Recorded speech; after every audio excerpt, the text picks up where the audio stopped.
안녕하세요. 별로 반갑지 않으신가? 예. 저는 우크라이나 선교사고요. 이제 선교사 한 지가 한 13년 됐고요.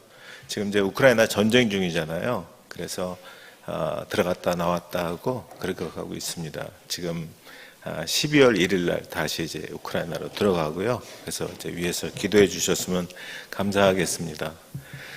제가 우리 송정호 목사님 이 유튜브 듣는 80%가 우리 목사님이세요. 예, 저는 묵상하는 사람이고 그 말씀이 진짜 깊게 묵상하는데 너무 달아요. 예, 꿀같이 달고. 그래서 근데 이렇게 만나 뵙게 돼서 너무 감사하고 오늘 참 이렇게 시편 1편 1절 2절 너무 이렇게 진짜 이 짧으면서도 강력하게 전해 주셨는데요. 이제 이 시편 1편 가지고 제가 이제 1대1 제자 양육을 하는 사람들은 어떤 사람인지 이제 말씀을 드리려고 그래요. 시편 1편 1절 2절 복 있는 사람은 악인들의 꾀를 따르지 아니하며 죄인들의 길에 서지 아니하며 오만한 자들의 자리에 앉지 아니하고 오직 여호와의 율법을 즐거워하여 그의 율법을 주야로 묵상하는도다 하잖아요. 그 히브리 말로는 아시레 아이시거든요. 예? 그래서 복 있는 사람이 이런 사람이로다 하면서 이 시편 1편 1절 2절을 이렇게 우리 성경에서 찾을 때 보면요 어떻게 써 있죠? 시 1, 1, 2 이렇게 돼 있잖아요. 저는 근데 그걸 보면서 이게 하나님이 우리한테 주시고 싶은 마음인 것 같아요. 진짜 복 있는 사람의 시작은 묵상하는 사람이야 하면서 그 시작을 이게 이런 사람이야 하고 일일이 다 알려주고 싶은 그 마음. 웃기나요? 시 일일이 그렇게 기억하시면 좋습니다. 저기 앞에서 이렇게 예배 드리는데 여기 알파와 오메가가 이렇게 써 있어요. 그죠? 네. 알파와 오메가 하면은 저 김대입 선교사 생각하라고 제가 이제 한 말씀 드리고 싶은데 알파와 오메가가 무슨 뜻이죠? 처음과 끝이라는 거예요. 그죠? 근데 그게 어쨌다고요? 예? 하나님께서 굉장히 중요한 메시지를 지금 계속 이 알파 오메가를 통해서 여러분들에게 하고 있는 거거든요. 알파 오메가는 처음 시작부터 저 끝까지 이게 다 하나님께는요 now 지금이에요. 그분께는 1000년 전도 지금이고 3000년 전도 지금이고 지금 예수가 우리를 위해서 십자가에 못 박혀 달리신 거예요. 그분께는 모든 시간이 지금이 그걸 지금 보라는 거예요. 지금 하나님께서 그 모세가 홍해 앞에서 그 홍해 바다를 가르던 그 지금이 지금이라니까 하는 거예요. 예? 예수님이 십자가 달리셔서 우리 죄를 위해서 돌아가신 그 지금이 지금이야 하는 거예요. 예? 그래서 이거 보실 때마다 지금 하나님이 나와 함께 하신다. 이렇게 보셨으면 좋겠습니다. 예, 제가 이제 이 책을 주님께서 주신 마음으로 썼는데요. 곧 한번 PPT 주실래요? 네, 그 다음이요.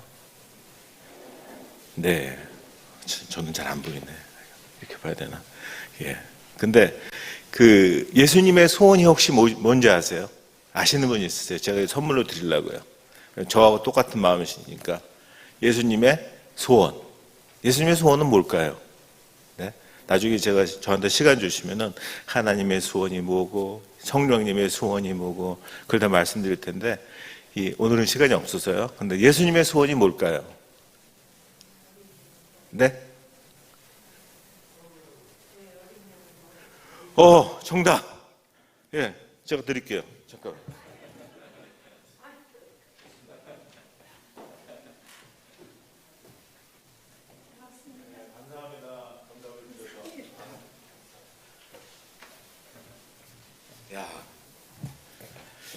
진짜 이 목사님이 양육을 잘하셔가지고 교회 다녀보면요 예수님의 소원 모르는 아는 사람 별로 없어요. 예, 근데 예수님의 소원은 말씀하신 대로 내 양을 먹이라. 예? 그 예수님께서 베드로를 부활하시자마자 개인적으로 처음 만나세요. 만나시는데 베드로가 예수님 돌아가시기 전에 3번을 부인하잖아요. 아시죠? 3번 부인한 거. 바뀌었나요? 맞죠? 예. 3번 부인했습니다. 근데 그러놓고 부활하신 다음에 이제 베드로를 찾아가는 거예요. 그럼 찾아가서 처음에 저 같으면 그렇게 안 할 것 같아. 네가 나를 사랑하느냐? 요한복음 21장 15, 16, 17절에 계속 똑같은 질문을 하세요. 네가 나를 사랑하느냐? 네가 나를 사랑하느냐? 계속 하세요. 그러면 그때 저 같으면 그것도 안 물어볼 것 같아요. 가서 너 3번 나를 부인했지 하면서 여기 쿡쿡 찌르면서 막 그럴 것 같은데 예수님은 그분이 진짜 하시고 싶으셨던 그 소원 같은 말씀을 하시고 싶은 거예요. 부활하신 다음에. 그러셔가지고 하시는 말씀이 뭐냐면은 네가 나를 사랑하느냐. 제가 16절만 소개해 드릴게요. 또 2번째 이르시되 요한의 아들 시몬아 내가 나를 사랑하느냐 하시니 그가 이르되 주님 그러하니이다. 내가 주님을 사랑하는 줄 주님께서 아시나이다. 이르시되 내 양을 치라 하시고. 그럼 그 다음에 네가 나를 사랑하냐 해서 네 주님 저는 주님을 사랑합니다 하면은 그때 너 지난번에 3번 부인했잖아. 못 믿겠어. 아니면은 너 지난번 부인했지만 이번에는 잘해봐. 그런 대답이 나와야 되는데 그 예수님께서 소원같이 진짜 터질락 말락하는 걸 갖고 계시다가 그 말씀을 듣자마자 바로 터져 나온 대답이 내 어린 양을 먹이라. 내 양을 치라. 내 양을 먹이라. 이게 소원이었어요. 예? 예수님의 소원은 그래서 내 어린 양을 먹이라. 내 양을 치라. 예? 예수님의 제자를 좀 세워줘 하는 게 그 예수님의 소원이셨습니다. 그 소원을 풀어드리기 위해서 우리가 예수님의 제자를 세우는 게 그게 내가 잘나서가 아니에요. 예? 여러분들 이 책 읽어보시면 알겠지만은 잘나서가 아니라 이 책은 그냥 읽기만 하면 되게 돼 있어요. 서로 번갈아 가면서 몇 패러그래프씩 읽고 나누라 그러면 나누고. 근데 그러면서 내가 이 양육을 하는 게 시간이 많아서가 아니라 또 내가 능력이 있어서가 아니라 또 내가 많이 알아서가 아니에요. 예? 예수님의 제자를 세우는 거는 단 한 가지예요. 진짜 예수님의 소원, 그게 우리 안에 들어오잖아요. 네가 나를 사랑하느냐, 네가 나를 사랑하느냐. 그게 진짜 내 소원이 되면요, 그러면은 그 다음에 그분의 소원을 시원하게 풀어드리기 위해서 그래서 하나님의 사람으로 또 예수님의 제자를 세우고 싶은 마음이 드는 거예요. 여러분도 이제 그런 마음이 드실 거죠? 아멘. 예, 다음. 그래서 이제 예수님의 제자를 세우는 거는요, 예수님의 소원을 시원하게 풀어드리는 거예요. 예? 저는 진짜 자신있게 얘기해요. 늘. 이 세상에서 나보다 예수님의 소원을 아는 사람이 있으면 나오라고 그래. 막 그럴 정도로 이게 진짜 저한테는 사명으로 다가왔어요. 진짜 그 예수님의 소원을 풀어드리기 위해서 이 1:1 제자 양육으로 선교사 사역을 하는 게 빚도 없어요. 교회에 이렇게 사진을 찍어서 보내드리려고 해도 사진 찍을 게 없어요. 진짜 드러낼 것도 없고 하지만 그렇게 외롭고 그런 길이지만은 진짜 예수님께서 기뻐하세요. 그걸 아니까 그냥 이거 하고 싶은 거예요. 예? 그래서 이게 이제 2판째인데요. 첫 번째 판은 어느 장로님이 내주셨어요. 이거 1:1 분이 받아보시고 이거 제가 내겠어요. 그러니까 사람들한테 그냥 나눠주세요. 1:1 하시는 분들. 그래서 이 판은 이제 대전에 있는 큰 교회에서 이거 가지고 우리 교회 좀 살리자 하고 그 교회에서 내주셨어요. 그 이제 내일 조그만 책이 또 하나 나옵니다. 진짜 크리스찬이라면은 누구든지 자녀들에게 가족들에게 이렇게 선물할 수 있는 진짜 좋은 책이에요. 근데 이제 제가 보니까 교회 리모델링을 너무 예쁘게 잘 해놓으셨어요. 그리고 이 스크린은 너무 마음에 들어요. 진짜 어느 교회에서 못 봤어요.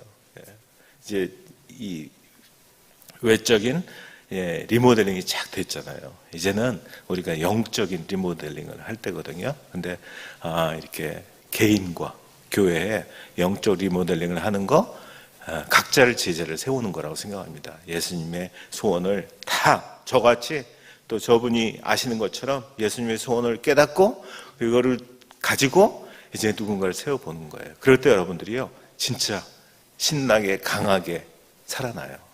그걸 경험하셨으면 좋겠습니다. 1대1이란 뭐냐면요, 양육자와 동반자가 만남이 1대1이어야 돼요. 1대 다로 뭐 성경 공부 아니고요, 1대1로 만나야 돼요. 그래서 그들이 서로 삶이 서로 1대1로 나눠져야 돼요. 맞부딪혀야 돼요. 그리고 이 그들의 또 나눔이 1대1이 돼야 돼요. 그냥 뭐 한 사람은 나누고 한 사람은 은혜 받고 그런 뭐 1대0이거나 0대1이 아니에요. 1대1로 1대1이 꼭 되도록 성령님께서 일하시는 현장이에요. 그 시간을, 그러니까 예수님의 소원인데 오죽하시겠어요. 그 시간에 진짜 성령님께서 일하시고, 그래서 내가 별 얘기 안 했는데 이 사람이 막 눈물을 터뜨리고 그걸 깨달아가는 걸 보면요, 양육자인 본인도 은혜를 받고, 그렇게 1대1로 진짜 은혜를 받는, 그래서 삶이, 나눔이, 은혜가 1대1로 맞부딪혀가지고 막 이렇게 그 돌 튕기면 이렇게 불빛이 튀잖아요. 불꽃이. 거기에 성령의 기름 부음이 확 있는 거예요. 그래서 불이 그냥 일어나는 그러한 시간이 바로 1대1 양육, 제자 양육의 만남이라고 저는 생각합니다. 다음이요. 그럼 이제 왜 1대1이냐 하는 거예요. 왜 꼭 1대1이야? 1대 다로 하면 어때? 하는 건데, 구약에서도요, 하나님은 아브라함을 1대1로 부르세요. 만나세요. 모세를 1대1로 만나서 모세가 그렇게 이스라엘의 위대한 지도자가 된 거는요, 하나님한테 큐티 세미나 받으신 거 아세요? 제가 나중에 시간 있으면 해드릴 거예요. 그리고 또 그 여호수아, 모세와 여호수아는 또 1대1로 서로 양육해요. 다윗과 요나단은 1대1로 교제하잖아요. 또 엘리야와 엘리사 1대1로 서로 훈련시키고 양육시키는 그런 관계였습니다. 신약에서도요, 예수님은 삭개오를 1대1로 만나세요. 또 세리마태를 1대1로 만나시고, 또 죄지은 여인을 1대1로 만나시고, 또 사마리아 여인을 1대1로 만나시고, 사도 바울도 또 브리스길라와 아굴라를 1대1로 양육하고, 그리고 디모데, 실라, 또 오네시모를 1대1로 다 양육해요. 그래서 왜 1대1이냐면은 집중과 전달이 쉬워요. 그죠? 그러겠죠? 또 인격 대 인격대의 만남이에요. 그러니까 그 안에 인격 안에서 내가 안에 있는 거를 진짜 털어놓을 수가 있어요. 그게 털어놓았다는 거는 그게 하나님께서 일하실 그 시작이 돼요. 그게. 그리고 개인적인 문제가 기도로 연결돼서 그게 얼마나 시원하게 응답이 되는지 그걸 함께 봐가면서, 이렇지, 하나님의 말씀은 이렇지, 이거를 경험하는 시간이에요. 그래서 진짜 계속 성장, 서로 1대1 양육자나 동반자나 스스로 함께 만나면서 점점 성장해가는 그러한 시간이 1대1 제자 양육이라고 생각합니다. 다음 페이지요. 그래서 1대1 제자 양육, 저 방향키 많이 보셨죠? 보셨나요? 그 방향키가 핵심이고요. 그 방향키에서 이제 제가 설명을 드릴 텐데, 핵심은 그리스도가 다스리는 삶이에요. 여러분들 그리스도가 다스리는 삶을 살고 계십니까? 그게 뭐 때론 뭐 이렇게 무너지고 뭐 그럴 때도 있죠. 근데 진짜 중요한 건 뭐냐면, 그럴 때마다 얼마나 빨리 벌떡 일어나느냐 하는 거예요. 그게 바로 경건한 사람이에요. 경건한 사람은 100% 그냥 하나님 편에 가 있는 사람이 아니라, 우리는 그럴 수도 없을 뿐더러 넘어졌더라도 또 밖으로 나갔더라도 금방 돌아오는 사람, 그걸 경건한 사람이라고 하거든요. 우리가 그렇게, 그래서 그리스도가 늘 다스리는 삶을 사는 거는요, 그거 한번 그 그림을 잘 보시고, 뒤에는 크죠? 잘 따라오시면 좋겠습니다. 제가 한번 설명을 해드릴게요. 이 방향키를 설명할 수 있어야지 1대1 제자 양육을 진짜 양육할 수 있는 그런 시간이 시작이 돼요. 그래서 저희는 이제 무지 강조를 합니다. 예수 그리스도가 결국은 우리 삶의 주인이 돼야 돼요. 그래서 가운데 있죠. 중심에. 예수 그리스도가 우리 삶의 중심이 되기 위해서는 먼저 구원의 확신이 있어야 돼요. 구원의 확신을 체크해야 됩니다. 근데 1:1 제자연기 책은 이 구원의 확신이 뭔지를 그래서 구원의 확신의 전문가가 되게 만들어요. 제가 자신 있게 얘기해요. 이걸. 그래서 구원의 확신에 대해서 확실히 알게 되면은 하나님의 자녀가 되죠. 그죠? 하나님의 자녀가 되면은 아버지가 누굴까요? 아버지가 하나님이잖아요. 그죠? 그러니까 하나님 아버지에 대해서 알아야 되겠죠. 세상 사람들은 그래요. 뭐 교회 다니고 뭐 했지만은 하나님에 대해서 잘 모르면은 아버지가 하나님이라면서 그래요. 그죠? 아버지에 대해서 알아야 되는 게 하나님의 속성이에요. 저기 이렇게 색칠해야 되는 게 하나님의 속성입니다. 그러면은 십자가를 이렇게 그려보세요. 위아래로.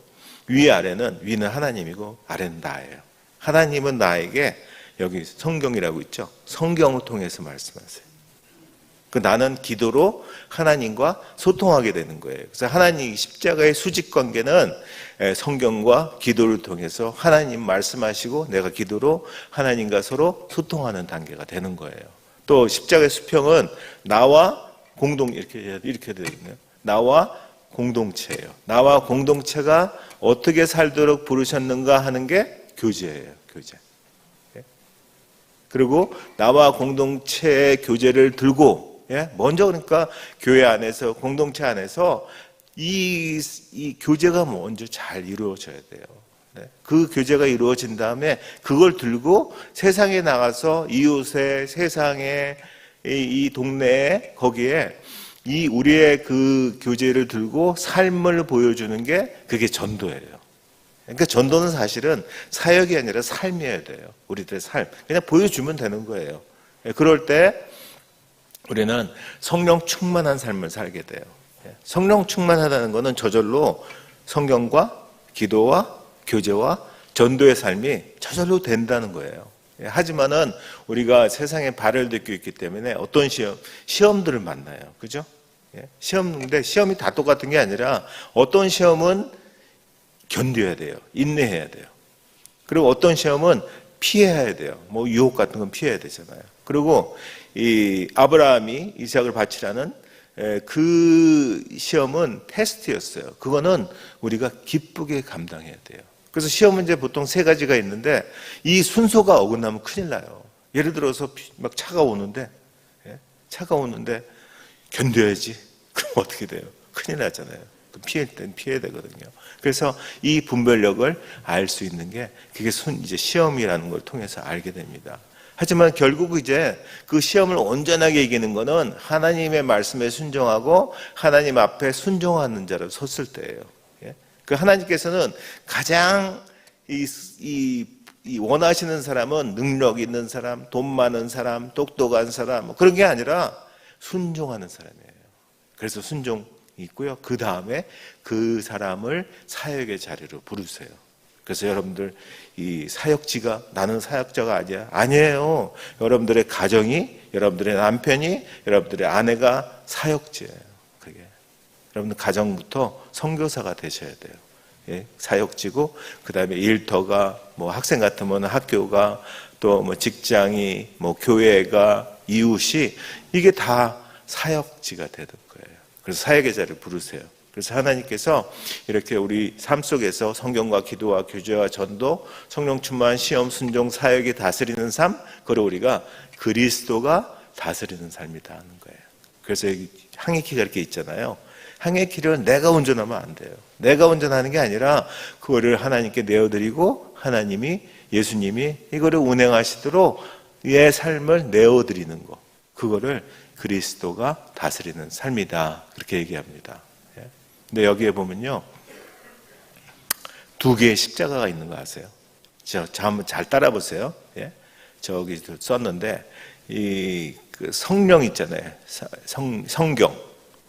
성경을 통해서 이렇게 이어보세요. 반대로. 그러면 성령 충만이에요. 성령 충만은 성경을 통해서 말씀으로 가야 돼요. 말씀에서 말씀을 읽다가 성령 충만이 오고요. 그 다음에 하나님을 사랑하고 또 이웃을 사랑하는 계명에 순종하는 거예요. 순종할 때 순종함으로 완성되는 하나님과 사람들 간의 교제. 예? 그게 십자가 지금 생겼잖아요. 그죠? 예?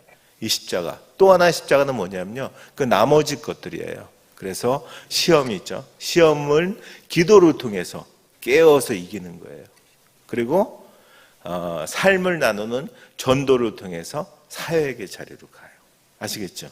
예? 그래서 두 개의 십자가. 이 방향키가 얘기하고 있는 게 결국은 우리가 그리스도가 다스리는 삶으로 살기 위해서는 두 개의 십자가가 있어야 된다는 거예요. 우리 크리스찬들은 한 개의 십자가만 기억해요. 내가 구원받은 제 십자가, 예수 그리스도께서 나의 죄를 위해서 다 짊어지고 다 해결하시고 돌아가시고 부활하신 그 십자가를 기억하는데, 그 십자가 하나만 있으니까 사실은 세상에서 지탄을 받아요. 왜? 니네 지금 보여주고 있잖아. 삶으로는 안 보여주잖아. 막 그냥 뭐 교회가 예수님 거라고 하고, 또 돈은 뭐 안 중요하다. 뭐 두 주인 중에 한 주인만 섬긴다 하면서 니는 500억이 중요하다고 생각하잖아. 예? 세상 사람들은 그래서 안 믿어요. 왜? 우리들의 삶에서 십자가가 또 보여야 돼요. 삶으로 진짜 연결되는 십자가, 두 개의 십자가가 있어야 돼요. 예? 그래서 그 한자에 보면은 이 밑본자 있잖아요. 밑본자 아시죠? 이렇게. 예? 거기 보면은 밑본자는 우리가 삶의 세상에서 예수를 드러내고 하나님을 알려주기 위해서 본이 되어야 되는 거예요. 본이 되기 위해서 이 밑본자에 보면은 이 십자가가 나오죠. 거기에 사람이 달렸어요. 이게 나무예요, 나무 십자가에 달리신 예수 그리스도. 예? 거기서 우리가 십자가에서 예수님을 만나고 그분 때문에 진짜 대박이 났잖아요. 근데 거기서 끝나면 안 된다는 거예요. 그 밑에 보면은 또 조그만 십자가 있어요. 삶으로 가는 그 십자가, 두 개의 십자가가 있어야지 진짜 세상도 알아주고 하나님께서 기뻐하시는 그리스도가 다스리는 삶으로 간다는 거예요. 이해하시겠죠? 예, 다음이요.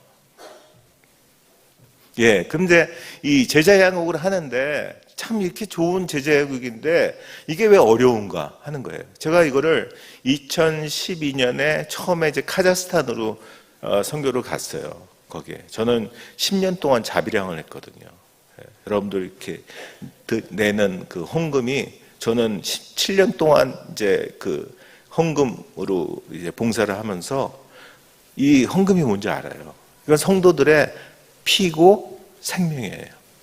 그렇죠? 예? 그러니까 그거를 쓸 수가 없겠더라고요. 그래서 제가 할 수 있는 대로 한번 이렇게 벌어가지고 해봐야지 막 그래가지고 자비량을 한 10년 했습니다. 이제 그래서 이 각국에 있는 국제학교들을 이렇게 3년마다 이렇게 타고 다니는 거예요.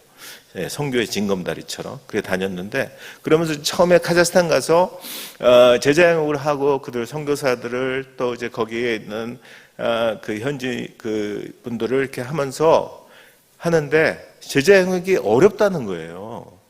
왜 그런가 하고 이제 제가 조사를 해보니까 뭐냐면은 이 제자양육은 1:1 제자양육은 다른 제자양육도 마찬가지고요. 양육자의 의존도가 너무 크다는 거예요. 예? 예를 들어서 제가 우리 목사님한테 1:1을 받았어요. 그럼 뭐 진짜 너무 잘 받았겠죠. 근데 제가 별 볼 일 없으니까 잘 전달이 안 되는 거예요. 그러면 여기서 끊기죠. 그러니까 재생산이 안 되는 거예요. 그걸 재생산이라고 그래요. 제자는 계속 이렇게 만들어져 가야 돼요. 그래서 예수님도 그냥 뭐 다 안 했잖아요. 뭐 다 하시지 않고요. 12명 했어요. 12명 해서 그들이 배가 되고. 그래서 지금 우리가 여기까지 있는 거잖아요. 그래서 이 양육자의 의존도, 그러니까 물어보니까 자신이 없다는 거예요. 내가 뭐에 대해서, 뭐 기도에 대해서, 또 막 성경에 대해서, 뭐 성령 충만에 대해서 이렇게 뭔가 동반자하고 만나서 그거를 전달을 충분히 해야 되는데 딱 열면은 뭐 할 게 없다는 거예요. 그러니까 그냥 성경 공부식으로 답이나 달고 끝내고 그렇게 한다는 거예요. 그래서 그걸 고민하고 있던 차에 제가 이제 카자흐스탄에 있을 때 메모지를 나눠 드렸어요.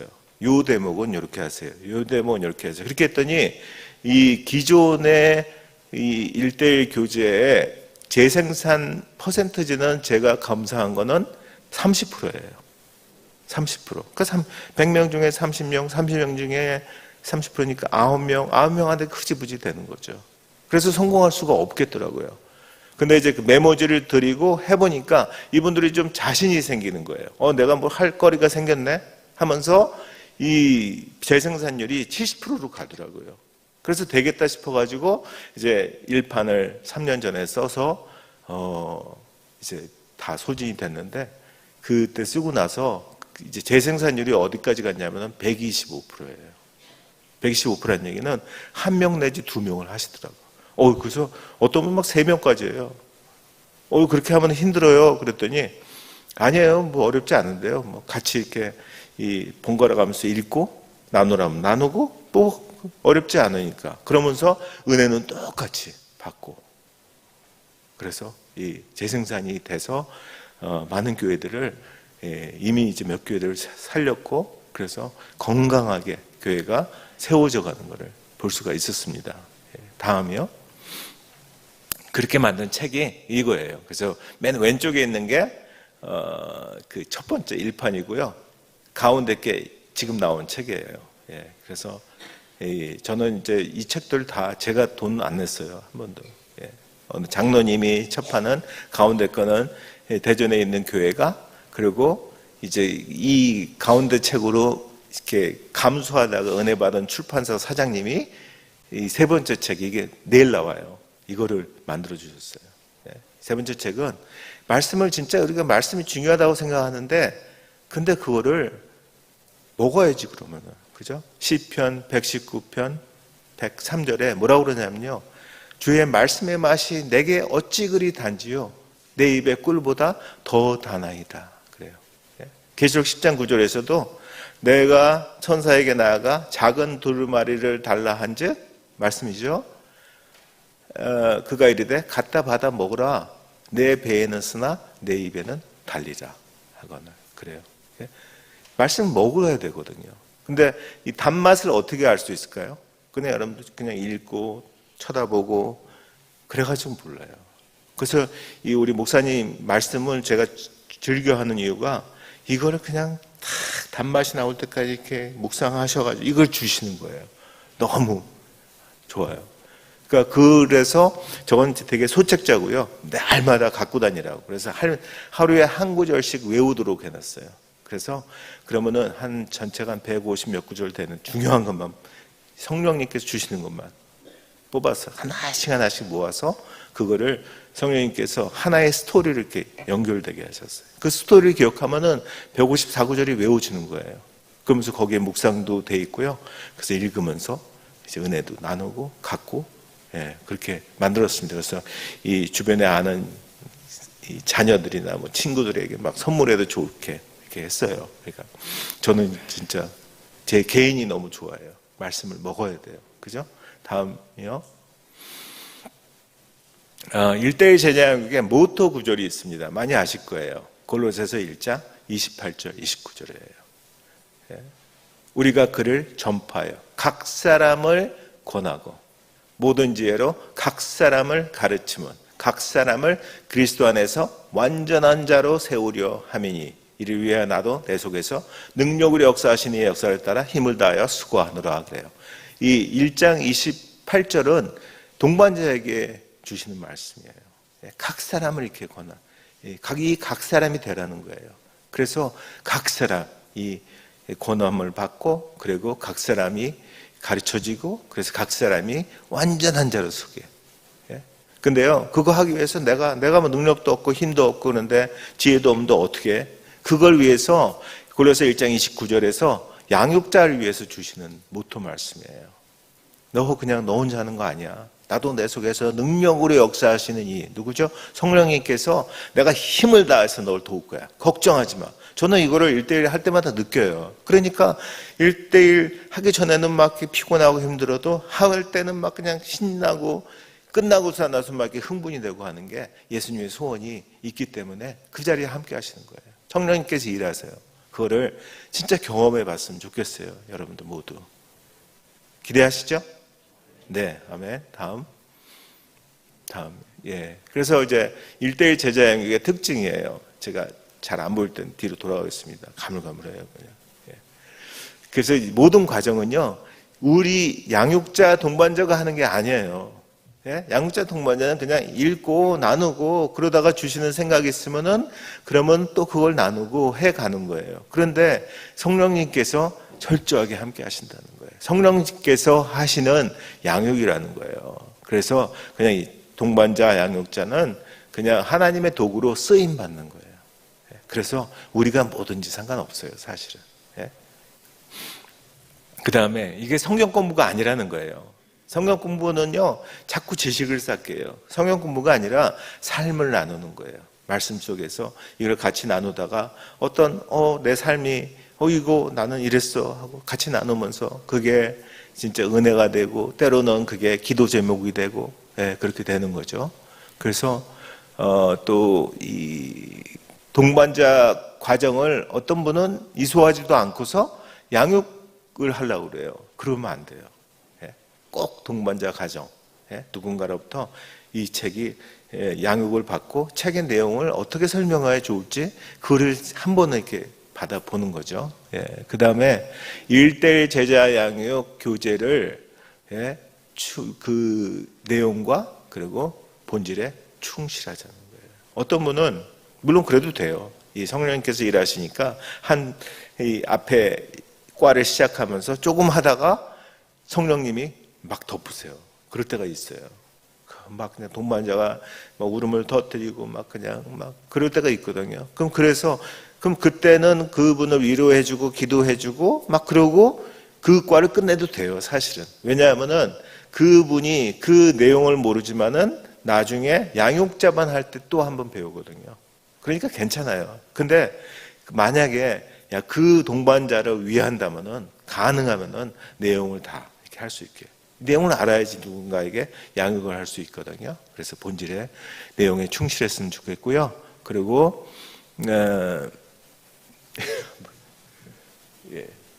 양육자를 위한 프로그램이라는 거예요. 제가 이거 처음에는 동반자를 위한 프로그램으로 생각했어요. 그래서 그들을 세우고 또 제자 만들고 또 제자 만들고. 근데 해보면서요 느끼는 거는 이 양육자가 단단하게 서가는 거예요. 양육자가 살아나고요. 그래서 양육자를 위한 프로그램이라는 거예요. 동반자도 물론 그걸 통해서 변화돼요.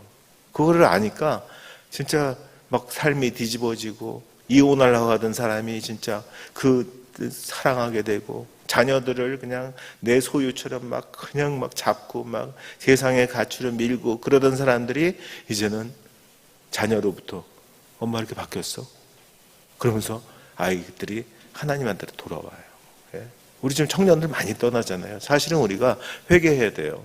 우리가 보여준 모습이 기존의 그 어른들이 보여준 모습이 그래서 이게 실제가 청년들은 이 생각이 정확하거든요. 실제가 돼야죠. 입으로만 말씀으로만 십자가 분명히 있다면서 근데 삶의 십자가는 없어요. 그래서 그들에게 진짜 다시 돌아오게 하고 그들의 마음을 열고 할 수 있는 거는요, 우리가 먼저 바뀌어야 돼요. 그렇게. 그 양육기간이 이제 16주니까 한 4개월 그렇게 돼요. 그 중에 바쁜 일이 있어서 한 주 빠지고 이렇게 하면은 4개월에서 6개월 갈 수 있죠. 근데 어떤 분은요, 어디 갔다 뭐 한다, 출장 갔다 해서 1년이 넘어가요. 그럼 그러다 보면은 양육이 흐지부지 돼요. 그래서 1년 안에 꼭 마치라고 하고요. 어디 갔어도 줌으로도 할 수 있고요. 그리고 바쁜 일이 있다, 시간이 없다 그러면은 양육자가 그냥 시간이 없으니까 샌드위치라도 사가지고 들고 가는 거예요. 동반자 집에 가서 이 시간을 짬에 하면서 그 은혜가 채워지잖아요. 그러면은 동반자가 감동하고 그렇게 되거든요. 그래서 동반자는 꼭 양육자를 세워야 돼요. 그게 예수님의 소원이에요. 동반자가 그냥 끝나면 안 돼요. 내가 이거를 받고 저는 늘 약속해요. 그래서 동반자들한테 저하고 시작하려면요 꼭 약속하세요. 우리 아내는 더 약속해요. 어디 저기 있어요. 김수전 선교사입니다. 약속이에요. 꼭 일당 100 안 날 거 하면 하지 마. 일당 100. 그래서 이 9호까지 하면 일당 100. 저도 그래서 그 다음부터 일당 100 하자. 최소한 100명은 하자. 그러고 있습니다. 다음이요. 이제 1대1 제자 양육의 유익들을 알려드리려고요. 먼저 양육자들의 유익이 있어요. 그건 뭐냐면은 삶 속에서 역사하시는 하나님을 만나는, 예? 그러한 진짜 그 실제가 되는 거예요. 그냥 우리가 그냥 이론으로 말씀으로만 그냥 대충 그렇구나 하는 게 아니라, 여러분들 이거 알파 오메가 알고 계셨어요? 이게 실제가 돼야 돼요. 그래서 그냥 뭐 옛날부터 지금까지 이렇게 계셨지, 그게 아니라 지금 나와 함께 내 옆에 함께 계시고 늘 이 교회에 함께 계시는 지금 now 지금 계시는 그 하나님, 그게 알파 오메가거든요. 예? 실제가 되게 해줘요. 이거 읽으면서. 그리고 동반자의 변화를 보면서요, 그러면서 도전을 받는 거예요. 내가 그냥 별 얘기 안 했는데 이게 성령님이 일하시는 거 보는 거예요. 이 제자여행을 통해서.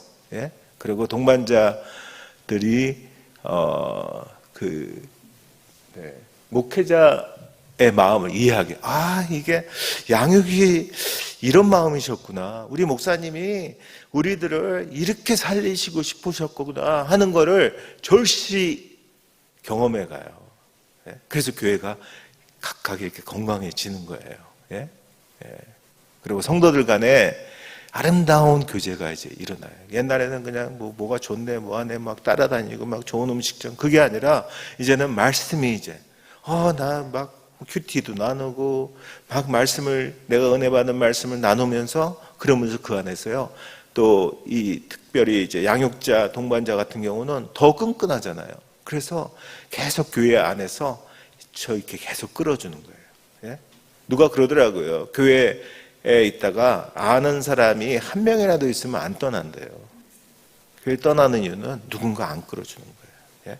그래서 이렇게 하나씩 연결돼서 그럴 때 양육자에게 유익이 있습니다. 동반자한테는 어떤 유익이 있냐면요, 교회의 그 상황에 대해서 양육자께 인도함을 받잖아요. 그래서 그냥 따라가기만 하면 돼요. 너무 편하게 진짜 두리번거리지 않고 또 왔다가 그냥 가지 않고, 그런 인도함을 받을 수 있다는 거고요. 예수 안에서 삶을 나눌 수 있는 멘토가 생기는 거예요. 그냥 뭐 교회 다니고 그냥 내가 혼자 말씀 읽고 기도하는 게 아니라 둘이 서로 멘토 멘티가 생겨서, 서로 뭐 잘났다고 멘토 멘티가 아니에요. 서로 이제 1대1 제자양육을 마치면요, 저는 같이 서로 멘토를 삼아요. 저도 그분이 저한테 멘토고요. 그래서 서로 진짜 이 하나님께서 기뻐하시는 방향으로 서로 이끌어주고 인도하고 나누는 거예요. 예? 또 예수 양육자가 중보기도를 해주잖아요. 늘. 내가 양육을 하고 있는데 그분이 진짜 하나님을 만나고 하나님 안에서 은혜 받고 어떤 고민거리, 문제거리가 해결되는 거를 얼마나 중보기도를 하는지 몰라요. 그리고 1대1 할 때는 누가 1대1을 할 때 저는 또 저희 아내도 그렇고 중보자들을 세워요.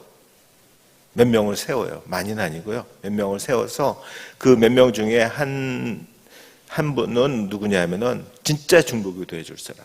네? 그걸 왜 영적 전쟁이 있잖아요. 예? 그리고 또 한 사람은 중보기도를 잘 모르는 사람 세워요. 왜? 봐야 되니까. 와, 이런 일이 있어? 하면서 이게 이제 바뀌어가는 거예요. 그래서 꼭 중보기도를 잘 세웁니다. 그렇게 서로 기도해 주는 그런 관계가 되고요. 양육된 그 양육자들의 그 삶에서의 그 양육자들의 그 모습을 보면서 도전을 받아요. 그죠? 예? 그리고 양육자들의 그 비전을 이제 공유하게 돼요. 저분이 왜 이렇게 양육하려고 그랬을까? 자기도 막 문제도 많고 힘들고 한데 왜 이렇게 시간을 내고 노력을 하고, 그래서 정말 이렇게 나를 하려고 할까? 그거는요, 내 안에 있는 예수 그리스도의 소원이 있기 때문에 그게 이제 보여지는 거예요. 그래서 그거를 나도 갖고 싶다. 비전을 갖고 그걸 공유하게 되는 그러한 유익이 있습니다. 또요, 다음에요.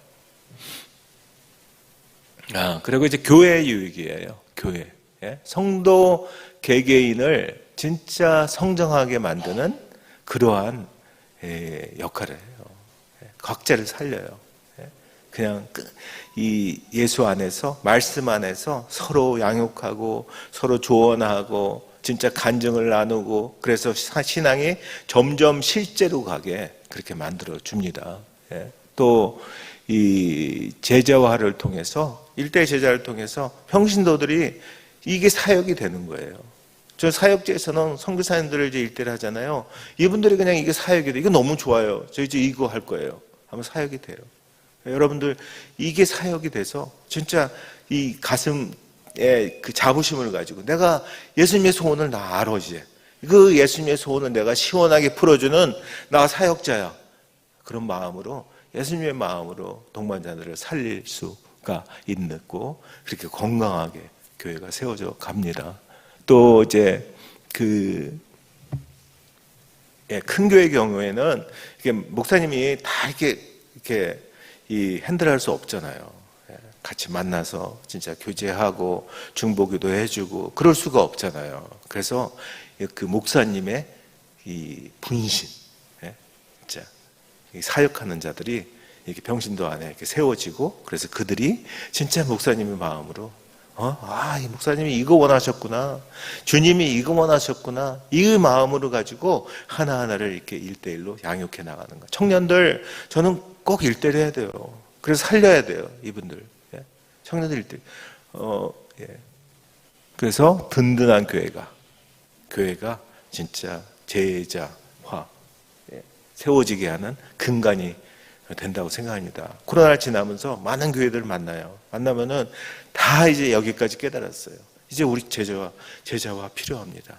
진짜 소규모 제자화 필요해요. 이제 이거 알아요. 아는데 뭔가 어떻게 할 수가 없는 거예요. 근데 우리 목사님 진짜 과감하게 결단하고, 진짜 존경합니다.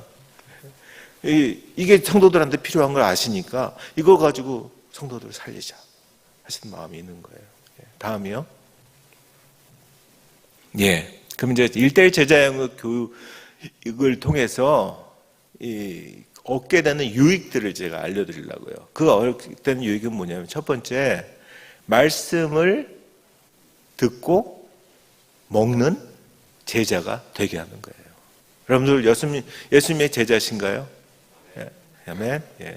그 말씀을 잘 듣고, 근데 중요한 건 먹어야 되는 거예요. 그래서 지금 말씀을 먹지 않는 책도 이제 내일 나오는 이유가 말씀을 먹어야 돼요.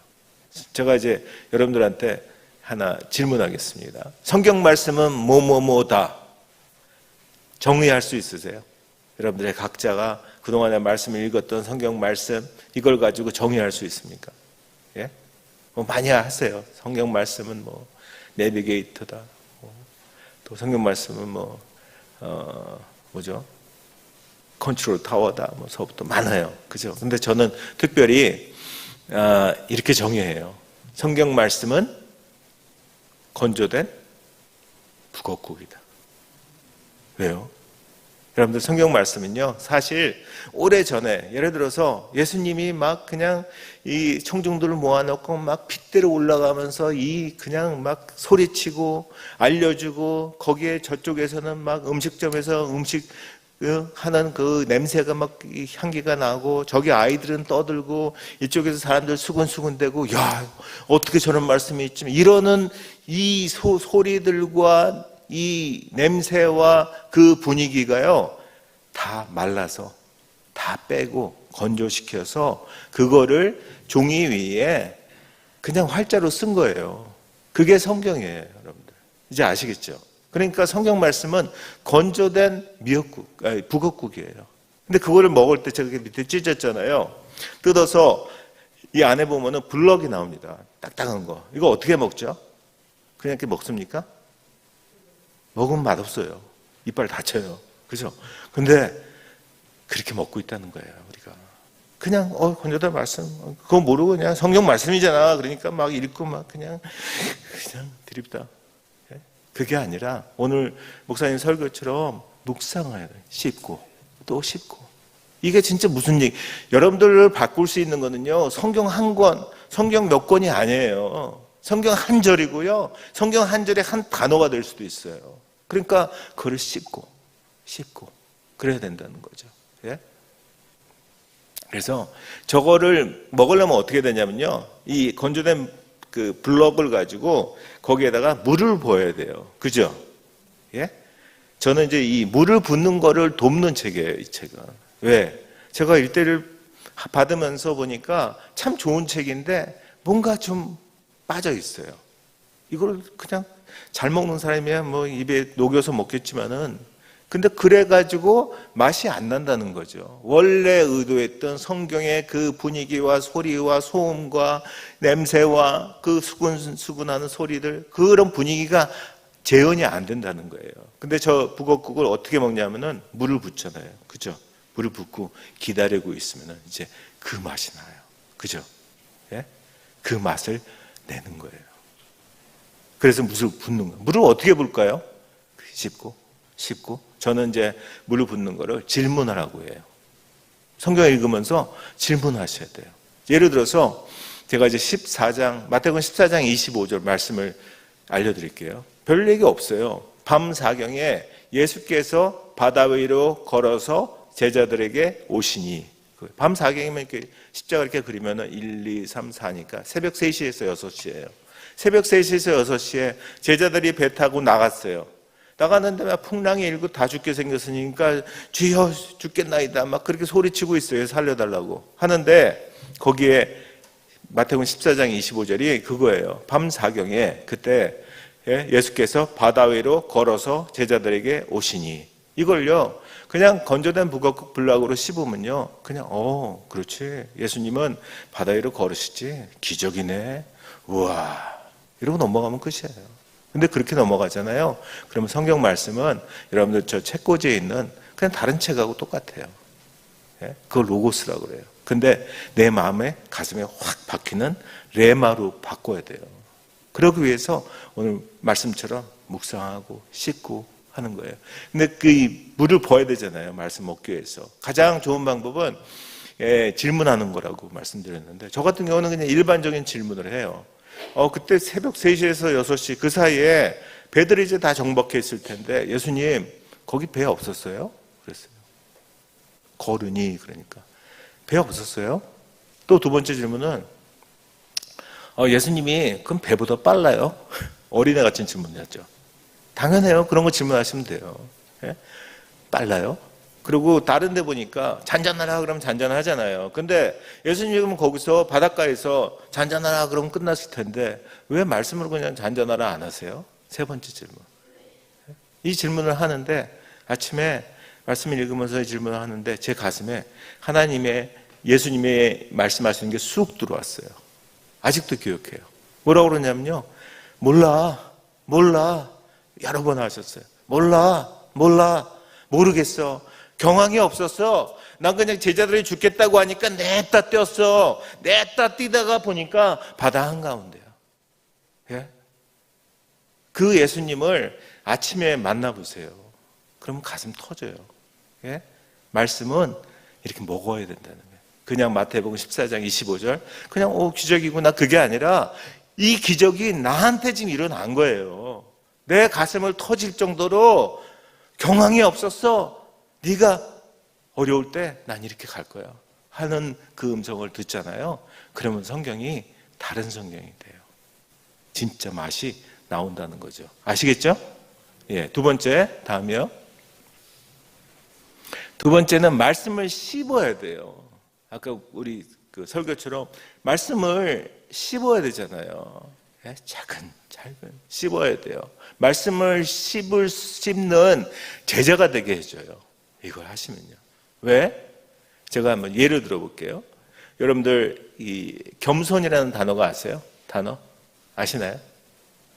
아세요? 뭐가 겸손일까요? 예? 하나님을 안 들렸어요. 죄송합니다. 예, 맞는 것 같아요. 제가 설명해 드릴게요. 그냥 저는 제가 어저께도 제 조카한테 이 얘기를 해줬어요. 막 그냥 좋은 대학 가겠다고 막 스펙을 따지고 막 그러고 있길래 이 얘기를 해줬어요. 그러면서 너 겸손이 뭔지 아니? 뭐 잘하는 거 있는데 그냥 못하는 것처럼 이렇게 있는 거예요. 저도 그 정도는 알았어요. 근데 어느 날 겸손을 이렇게 묵상하는데 묵상하는 자는 뭐래요? 주야로. 예? 을조리는 거예요. 그래서 겸손이 뭐예요? 하다가 정확하지 않은 것 같아요. 그래서 하나님께 물어보는 거예요. 여러분들 하나님께 물어보셔야 돼요. 물어보셔야 돼요. 예? 제자는 그래서 진짜 그 뜻을, 말씀을, 마음을 내가 알아야 되는 거예요. 내가 개수하면 안 돼요. 내가 추측하면 안 돼요. 물어보고. 근데 겸손이 뭐예요? 하고 있는데 그럴 때 성령님께서 쑥 집어넣어주는 생각이 있어요. 그걸 따라가 보셔야 돼요. 겸손이 뭐예요? 하는데 사무엘상 17장을 기억나게 하셨어요. 거기 보면은 다윗과 골리앗이 나와요. 골리앗이 블레셋의 가드 출신 골리앗 장수가 막 엄청난 갑옷을 입고 거기에 엄청난 창과 뭐 배틀과 뭐 그런 걸 들고 나오잖아요. 그래서 하나님을 막 모욕하잖아요. 그죠? 예? 그게요 옛날 얘기가 아니라 골리앗이 입었던 갑옷, 창 이런 게 뭔지 아세요? 지금으로 얘기하면은. 그러니까 청년들한테는 이런 얘기가 필요해요. 이게 뭐냐면요. 지금 사람들이 열광하는 스펙이에요. 막 엄청난 갑옷과 니네 다 죽었어. 내가 최고야. 이 스펙들을 막 드립다 하고 나오고 거기에 다윗은 사울왕도 이제 갑옷을 줘요. 입어보지만 불편하죠. 예? 그리스도인들은 세상의 스펙이 불편해야 돼요. 예? 예? 저도 이 세상에서 진짜 성공을 쫓아서 막 버클리 박사가 되고 그리고 고려대학교 교수로 갔습니다. 뭐 세상에서는 잘 좋았죠. 근데 그 자리가 죄로 자꾸 더 들어가게 하더라고요. 그래서 스펙이라는 거는 하나님이 없는 스펙은요 자꾸만 가질수록 죄로 들어가게 해요. 그래서 이 다윗은 벗잖아요. 예수님의 사람은 벗어요. 왜? 하나님을 잡기 위해서는 다른 게 거추장스러워 하는 거예요. 저는 그래서 선교사가 된 거예요. 하나님이 이제 잡을 거야. 근데 잡으려고 보니까 다른 것들이 너무 거추장스러워요. 그래서 다 버리고 내리고 그런 거예요. 근데 그러고 나선 다윗이 나가면서 그 골리앗을 죽이기 위해서 뭘 가지고 나가죠? 돌과 돌팔매. 그죠? 돌리는 거. 그래서 그거 가지고 나가서 어디 맞춰서 죽여요? 어디 맞추죠? 여기. 그죠? 예. 그래서 쓰러진 걸 이제 칼로 쭉 이렇게 하죠. 근데 이제 그때 저한테 쑥 주시는 마음이 뭐냐면 너 확률 계산 한번 해볼래? 다윗이 골리앗을 죽일 수 있는 확률. 제가 수학이 부전공이거든요. 근데 어렵지 않아요. 했어요. 대충 거리 놓고 면적 따지고 요 면적 따지고 좀 복잡한 건 이제 이 돌팔매로 던지니까 이 각도가 예민해요. 이렇게 해서 했습니다. 하니까 확률은 퍼센티지로 나와요. 100분의 1. 퍼센티지를 얼마인 줄 아세요? 혹시 0.003이에요. 0.003. 예? 근데 저한테 주신 마음이 야, 그게 너야 그러는 거예요. 우리가 0.003밖에 안 되는 거를 아는 게 겸손이더라고요. 예? 그게 겸손이라고 알려주셨어요. 너 0.003밖에 안 돼. 거기에 막 스펙 쌓고 막 10개쯤 쌓아봤자 곱하기 10 하면은 여전히 0.0 얼마야. 그러는 거예요. 근데 이 사무엘상 17장을 읽으면서 다윗이 골리앗을 죽이러 나갈 때의 확률은 얼마인 줄 아세요? 얼마일까요? 예? 100% 확신했죠. 여러분들 그거 읽으면서 혹시 못 맞추면 어떡하나 한 분이라도 계셨어요? 한 명도 없더라고요. 100%예요. 그럼 100에서 0.003을 뺀 99.997은 누가 채울까요? 하나님이 채우잖아요. 그 하나님의 채우심을 붙잡는 게 그게 진짜 겸손이더라고요. 예? 겸손은 저 0.003밖에 안 돼요. 근데요, 하나님이 함께 하시면은 할 수 있어요. 그 하나님을 내가 붙잡을 거예요. 이게 겸손이더라고요. 예? 말씀을 씹어보니까. 씹다가 씹고 그 다음에 인도하신 대로 가다 보면요, 그러면은 진짜 그 마음을 알게 돼요. 예? 재밌으세요? 하나 더 해드릴까요? 네?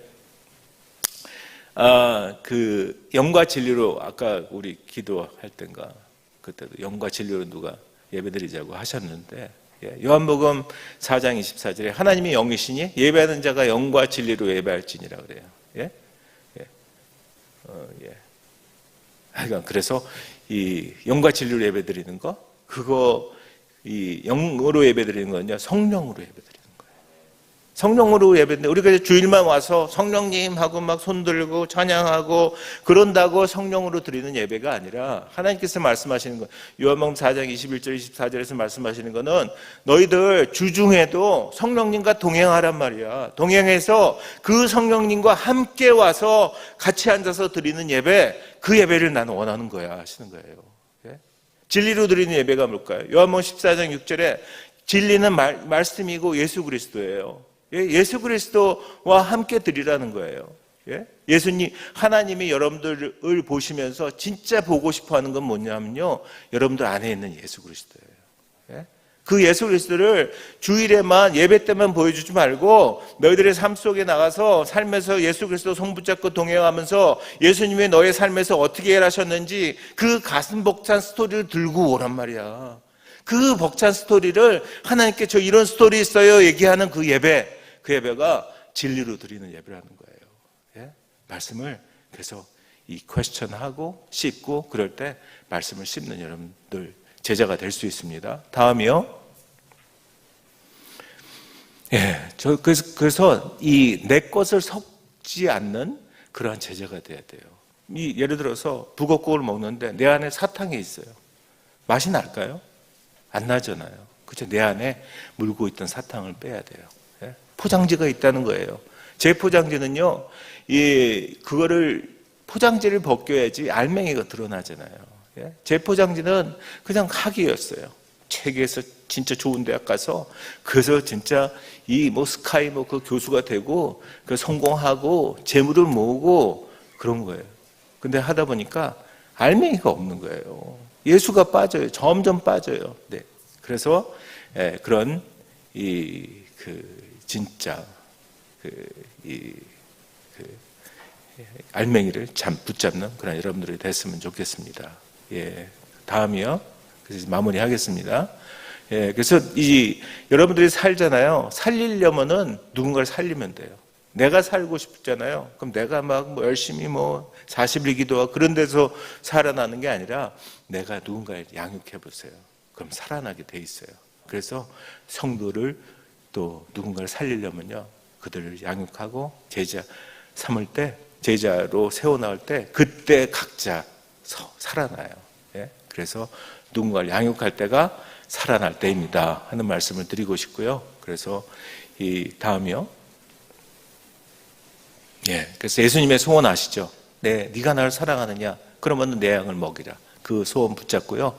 그럴 때 여러분들이 제자 양육을 할 때 그 성령님께서 함께 하시고 일하시는 그 소원을 푸는 그 현장을 기대하시는 여러분들이 됐으면 좋겠습니다. 예, 감사합니다. 예, 기도하시겠습니다. 아버지 하나님, 감사합니다. 우리 전주 북문교회 사랑하는 성도들, 우리 모두가 이제 하나님의 소원, 예수님의 소원을 가슴에 품기 시작합니다. 아버지 하나님, 예수님의 소원을 품고 진짜 서로를 서로 격려하고 권면하고 세우고 살리는 그러한 전주 북문교회의 모든 성도들 될 수 있도록 아버지 인도하여 주시옵소서. 참으로 어렵고 문제가 있고 아프고 힘들 때마다 그때마다 예수님의 소원을 품은 그 심장에 손을 얹으면은 예수께서 가까이 서서 열병을 꾸짖으신데 병이 떠나고 곧 일어나 그들에게 수종드니라 말씀하신 것처럼 그 안에 있는 약함들이, 병들이, 또 문제들이, 그것들이 꾸짖어지고 곧 일어나 회복되고 해결되고 살아나는 그러한 역사들이 있게 주님 인도하여 주시옵소서. 감사드리며 예수 그리스도의 이름으로 기도합니다. 아멘.